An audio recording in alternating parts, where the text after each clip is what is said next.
شرح قائد نصفیہ، تمام مکاتب فکر کے مدارس میں اہل تشیع کے علاوہ سبقاً پڑھائی جاتی ہے۔ اور اس کتاب کی تشریح لکھی ہے علامہ عبدالعزیز پرہاروی علیہ رحمہ نے النبراس کے نام سے۔ اس میں حضرت ابوالحسن رفاعی کا ایک قول پیش کیا ہے۔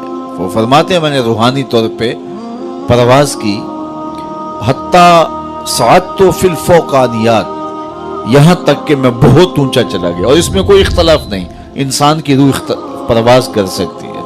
ہم خواب میں کہاں سے کہاں جا پہنچتے ہیں، یہ ہماری روح ہے، اور ہماری روح روحانی طور پہ بھی پرواز کر سکتی ہے۔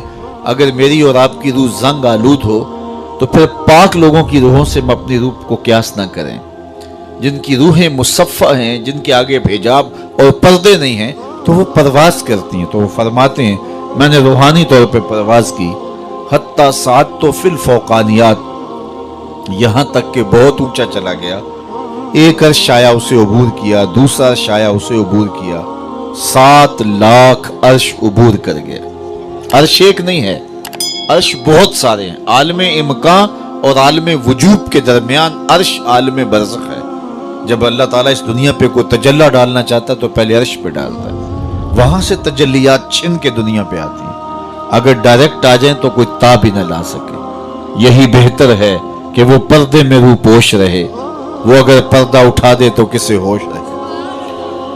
عرش ایک نہیں، عرش بہت سارے ہیں۔ کہتے ہیں میں 7 لاکھ عرش عبور کر گیا۔ آواز آئی ابوالحسن رفاعی کدھر آ رہے ہو؟ تو میں نے عرض کی مالک معراج کی شب جس عرش کی چھاتی پہ محبوب کے قدم لگے تھے، میں اس عرش کو دیکھنے کے شوق میں کشاں کشاں یہاں تک پہنچا ہوں۔ نہ سفر بشرط مال ہے، نہ طلب بقید سوال ہے، فقط ایک سیری ذوق کو میں بھٹک رہا ہوں کہاں کہاں۔ میرے دل کی خلوتیں کئی بار سج کے اجڑ گئیں، مجھے بارہا یہ گماں ہوا تم آ رہے ہو کشاں کشاں۔ کہا تو میں اس شوق میں یہاں تک پہنچا ہوں تو میں اس عرش کو دیکھنا چاہتا ہوں، اور میری پرواز کی غرض و غایت یہ ہے۔ تو آواز آئی ارجع لا وصول لکا، ابوالحسن پلٹ جاؤ، تم کروڑوں سال بھی پرواز کرو، جس عرش کی چھاتی پہ محبوب کے قدم لگے تھے وہاں تمہارا خیال بھی نہیں پہنچ سکتا۔ جس نبی کے قدم اتنے اونچے ہیں اس نبی کا سر کتنا اونچا ہوگا۔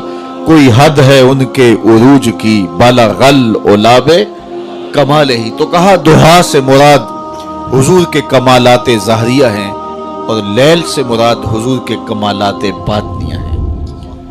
ایک قول یہ پیش کیا کہ دہا سے مراد حضور علیہ الصلاۃ والسلام، اللہ اکبر، یہ اللہ نے اپنے محبوب کو شانیں دی ہیں نا، یہ حضور علیہ السلام کی عظمتیں ہیں، یہ حضور کی رفعتوں کا عالم ہے۔ تو کہا دہا سے مراد حضور کے کمالات ظاہریہ، اور لیل سے مراد حضور کے کمالات باطنیہ ہیں۔ پھر کہا دہا سے مراد حضور علیہ السلام کا نور علم ہے، جس سے کائنات کی کوئی چیز پوشیدہ نہیں، چٹے دن کی طرح روشن، ہر شے محبوب کی نگاہوں میں ہے۔ اللہ کے محبوب کی نظروں میں کوئی چیز پوشیدہ نہیں۔ وَإِنِّي أَرَىٰ مَا لَا تَرَوْنَ وَأَسْمَعُ مَا لَا تَسْمَعُونَ، جو میں دیکھتا ہوں وہ تم نہیں دیکھتے، اور جو میں سنتا ہوں وہ تم نہیں سنتے۔ اللہ نے وہ سماعتیں دی، وہ بصارتیں دی۔ یہ غلطی ہوتی ہے کہ اپنے حواس کو نبی کے حواس پہ قیاس کیا جائے، یا نبی کے حواس پہ اپنے حواس کو قیاس کیا جائے۔ قرآن پڑھیے، سورہ نمل اٹھائیے۔ حضرت سلیمان اپنے لاؤ لشکر کے ساتھ جب آگے بڑھے تو وادی نمل آ پہنچے۔ تو وادی نمل میں چیونٹی نے جب لشکر سلیمان آتے دیکھا تو اس نے اپنی ہمجولیوں سے، چیونٹیوں سے کہا کہ جلدی جلدی اپنی بلوں میں داخل ہو جاؤ، اللہ کے نبی کا لشکر بے خبری میں تمہیں کچل نہ ڈالے۔ اللہ اکبر۔ اور یہ بات حضرت سلیمان نے سنی۔ کتنی دور سے سنی؟ 3 میل یا 7 میل دور، 3 فراسخ اگر ہیں تو 9 میل بنتے ہیں۔ تو 9 میل سے حضرت سلیمان علیہ السلام نے 3 فراسخ سے چیونٹی کی اس بات کو سنا اور اس کے لہجے کو سمجھے۔ اللہ اکبر۔ تو نبی کی شان یہ ہوتی ہے کہ جو چیونٹی کی بولی ہے اس کو سن لیتا ہے 9 میل کے فاصلے پر۔ آپ میں سے کوئی ہے کہ جس کے کان کے پردے پر بھی چیونٹی کو رکھ دیا جائے تو اس کی کہانی سمجھ لے کہ یہ کیا بول رہی ہے۔ اللہ اکبر۔ یہ تیوریات کے ماہرین کہتے ہیں چیونٹی کے منہ میں زبان نہیں ہوتی، چیونٹی بولتی پھر کیسے، اب بات کیسے کرتی ہے، اس کے منہ میں زبان بھی نہیں ہوتی، تو اس کے منہ کے قریب باریک سے دو ریشے ہوتے ہیں، مہین سے دو بال ہوتے ہیں،